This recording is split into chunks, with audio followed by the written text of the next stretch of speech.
Hello আমার প্রিয় বন্ধুরা, আশা করি তোমরা সবাই অনেক অনেক ভালো আছো। আমি তোমাদের ভালো রাখতেই আরও একটি নতুন গল্প নিয়ে চলে এসেছি। যারা এখনও আমার এই চ্যানেলটি সাবস্ক্রাইব করনি তারা জলদি জলদি আমার এই চ্যানেলটি সাবস্ক্রাইব করে দাও। আজকের গল্পটি বেশ মজার হতে চলেছে, তাই আর দেরি না করে মূল গল্পে চলে যাই। আমার নাম মহুয়া চৌধুরী। বিয়ে হয়েছে ৬ বছর হল। ঘরে একটি ৫ বছরের ছেলে সন্তান। আমি, আমার হাজব্যান্ড আর আমার শাশুড়ি। শ্বশুর মারা গিয়েছেন আমাদের বিয়ের ২ বছর আগেই। আমার হাজব্যান্ডের নাম মুজাহিদ। ও দেখতে খুব হ্যান্ডসাম আর উঁচা লম্বা। আমাদের অ্যারেঞ্জ ম্যারেজ। মুজাহিদ আমার থেকে প্রায় ১১ বছরের বড়। বিয়ের পর থেকেই আমরা ফিনল্যান্ডে থাকি।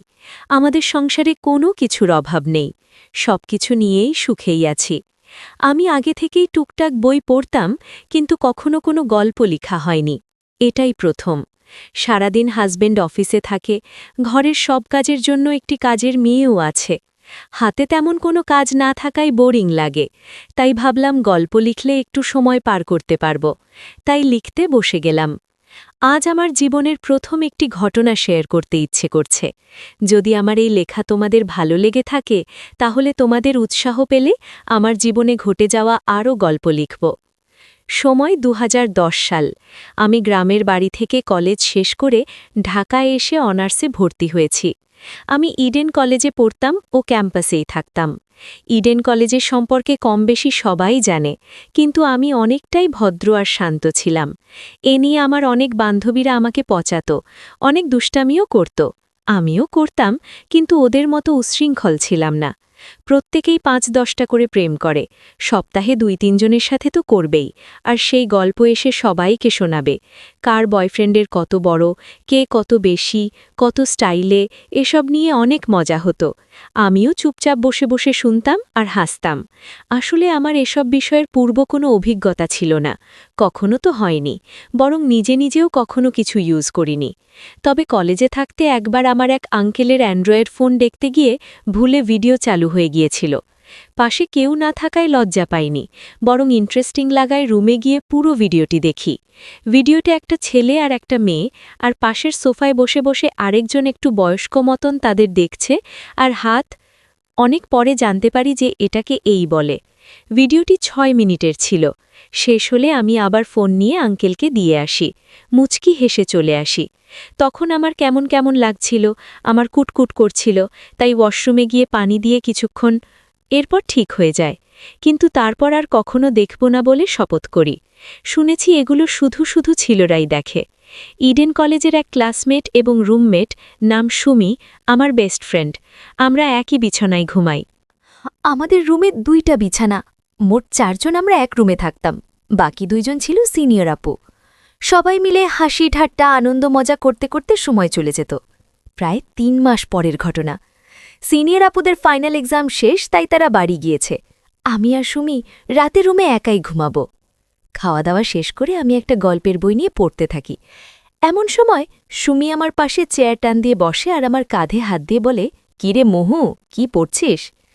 এই একটা গল্পের বই, হুমায়ুন আহমেদের। কি টাইপের গল্প? প্রেম ভালোবাসা। মাত্র শুরু করলাম।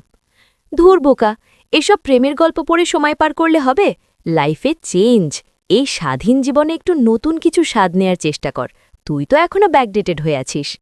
কেন রে, তাহলেই কি তোদের ওই গল্প পড়ব? তোরা তো সারাদিন শুধু এসব নিয়েই থাকিস।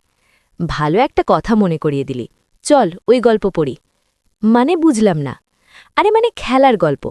এই গল্পের মতোই, কিন্তু অনেক মজা। এত মজা কল্পনাও করতে পারবি না। অন্যরকম ফিল পাবি, দেখবি। তুই যখন বলছিস একবার পড়ে দেখা যায়। ১ মিনিট বস, আমি বের করছি। প্রায় ২-৩ মিনিট খোঁজাখুঁজির পর সুমি বিছানার নিচ থেকে পাতলা পাতলা কয়েকটা বই বের করল। বইয়ের কভারে কোনো ছবি নেই, কোনো লেখাও নেই। চেয়ারে বসে ভিতরের পাতা দেখে চুজ করছে কোনটা পড়া হবে। সবকিছু আমার মাথার উপর দিয়ে যাচ্ছিল। এটা পড়ব, ওকে? তুই পড়বি না আমি পড়ব? তুই শুরু কর আগে। সুমি চেয়ার থেকে উঠে দরজা ভালো করে লক করে বসল। এরপর পড়া শুরু করল। প্রথম দিকে স্বাভাবিক গল্পের মতোই লাগছিল। আস্তে আস্তে যখন ভিতরে যাচ্ছিল, মনে হচ্ছিল আমি চোখ বন্ধ করলেই সব দেখতে পাচ্ছি। গল্পটা ছিল ভাবি এবং দেবরের। সুমি পড়া শুরু করল। সুমি বলল, কিরে মহু, তুই এমন করছিস কেন? আমার ওখানে কেমন যেন কুটকুট করছে। ওখানে বলতে কোথায়? এই যে এখানে। বলতে পারিস না? এটার নাম জানিস না? এটার কত নাম আর তুই নামটাও জানিস না? জানি তো, একটু একটু, কিন্তু লজ্জা লাগে। তোমার লজ্জা আমি আজকে ভাঙাবো সুন্দরী, এদিকে আসো। কিরে, কি করছিস? আমার হাত দিচ্ছিস কেন? লজ্জা লাগে না তোর? চুপ, একটাও কথা না। তোর না কুটকুট করছে? আমার কাছে ওষুধ আছে, জাস্ট চুপ করে দেখ কি করি। কোনো শব্দ করবি না, পাশের রুমে যেন কেউ শুনতে না পায়। এই বলে সুমিতা চেয়ার টান দিয়ে আমার আরও কাছে চলে আসলো। আমার ঘাড়ে আর গলায় হাত বুলাতেই আমি কয়েকবার কেঁপে কেঁপে উঠি। আমাকে উঠে দাঁড়াতে বলল। আমি ওর কথা শুনে বাধ্য মেয়ের মতো উঠে দাঁড়ালাম। সত্যি বলতে ভার্সিটিতে শুধু সুমিকেই আমি অনেক বিশ্বাস করি। জানি ও যাই করুক আমার কোনো ক্ষতি করবে না। আমিও অবাক হয়ে তাকিয়ে দেখছি। আমাকে বসতে বললে আমি বসে পড়ি। আমি একটু রিল্যাক্সের জন্য হেলান দিয়ে বসি। ও সরাসরি আমার আলতো করে হাত বোলাতে থাকল। আমি শিহরণে বারবার কেঁপে উঠলাম। আমি ওর দিকে তাকাতেই ও আমাকে প্রশ্ন করলে, বাহ, এত ফ্রেশ কবে? এই তো 2 দিন হলো। আমি প্রতি সপ্তাহে। বলিস কি? আমার বয়ফ্রেন্ড থাকতো আমি মাসেও না, যখন ইচ্ছে হয় তখন। আর তুই কি না? যাক, ভালো। এখন বল, কেমন লাগছে? কেমন জানি একটু অদ্ভুত ভালোও লাগছে, তবে কুটকুটটা এখনো থামেনি। এত দ্রুত যাবে না, একটু সময় লাগবে, আরও অনেক কিছু করতে হবে। কি করতে হবে শুনি? অনেক কিছু। তুই শুধু দেখ, কথা বলবি না, বাধাও দিবি না। তারপর একটা হাত এনে রেখে দিল।